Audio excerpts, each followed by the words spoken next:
નમસ્કાર મિત્રો, હું છું જયેશ હિરપરા. કૃષિ મિત્ર ચેનલમાં આપનું હાર્દિક સ્વાગત છે. આજે વાત કરવાની છે કે મગફળી નીચે પડવાના કારણો અને એના ઉપાયો. આમ જોઈએ તો કે હમણાં જે આગતરી મહિના પહેલાંની વાવેતર ઓરવીન વાવેલી મગફળી છે, એમાં જોઈએ તો કે નીચેના પાન પીળા પડે છે, ઉપર લીલા છે અને અમુક પાનમાં ટીકાનો પણ ઉપદ્રવ છે. તો પીળા પડવાના કારણમાં મુખ્ય કારણ જોઈએ તો કે જે જમીનની અંદર મૂળમાં રાઇઝોબિયમની મૂળ ગંડિકાઓ જે છે એ જે ડેવલપ થવી જોઈએ એ ડેવલપ થવાનો અભાવ છે.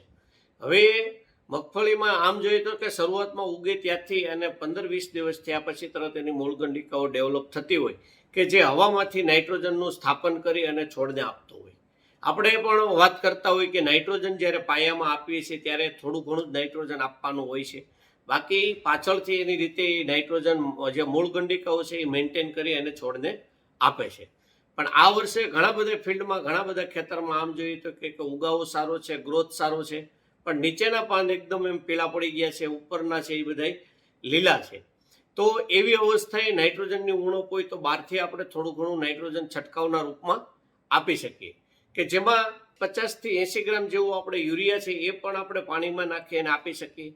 બીજું વોટર સોલ્યુબલ ગ્રેડની વાત કરીએ તો કે વોટર સોલ્યુબલ ગ્રેડમાં આપણે મોનો એમોનિયમ ફોસ્ફેટ એટલે કે 12-1-0 પંપે 100 ગ્રામ રાખી અને આપીએ તો પણ એમાં નાઇટ્રોજન એમોનિકલ ફોર્મ છે એ આવી જાય. નીચેથી નાઇટ્રોજન આપે એવો તાત્કાલિક કંઈ ફેરફાર થાય નહીં. જો વરસાદનું પ્રમાણ હોય અને આપણે થોડું ઘણું યુરિયા આપ્યું હોય તો ચાલે, પણ ઘણી વખત એવું બને છે કે યુરિયા જે આપવાની આપણી મેથડ હોય કે એકરે એક થેલી તો એ વધી જાય છે અને એમાં નુકસાન પણ કરે છે.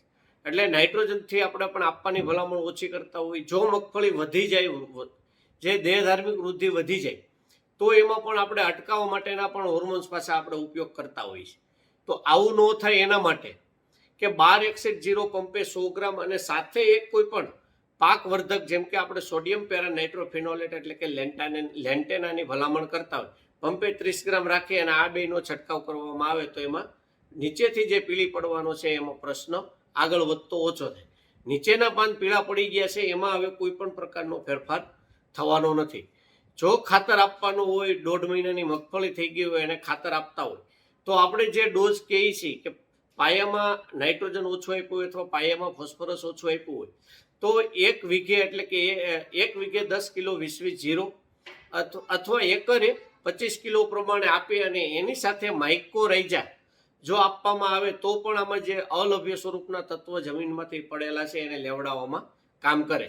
એટલે કે 1 એકરે 20-20 છે એ 25 કિલો અને માઇકોલી છે 1 એકરે 4 કિલો આ બે આપવામાં આવે તો પણ એમાં આપણને ફાયદો થાય. પણ તાત્કાલિક અસરે આપણે ઉપાય કરવો હોય તો જેમ વાત કરી એમ કે નાઇટ્રોજનિયસ કોઈ પણ વસ્તુનો જે એમોનિયમ સલ્ફેટ છે અથવા યુરિયા છે અથવા 12-1-0 છે, આમાંથી કોઈ પણનો એક છંટકાવ કરવામાં આવે તાત્કાલિક આપણને થોડી ઘણી એમાં રાહત મળે છે. બીજું કે કોઈ પણ એમાં પ્રકારની એવો ફૂગ નથી કે ફૂગનાશક છાંટવાથી એમાં ફાયદો થાય. મેઇન એમાં નાઇટ્રોજનની ઉણપ છે. પણ જો પાન પછી વચ્ચેના છે એ બરડ જાડા થતા હોય તો એમાં ફોસ્ફરસની ઉણપ આવે. એટલે 12-1-ની આપણે એટલે ભલામણ કરીએ કે નાઇટ્રોજન અને ફોસ્ફરસ બંને તત્વો એમાં આવી જાય છે. તો આ હતી મગફળી પીળી પડવાની વિશેની માહિતી અને એના ઉપાય. જો આ વિડીયો સારો લાગ્યો હોય તો અન્ય ગ્રુપમાં શેર કરો અને અમારી ચેનલ સાથે જોડાયેલા રહો. નમસ્કાર.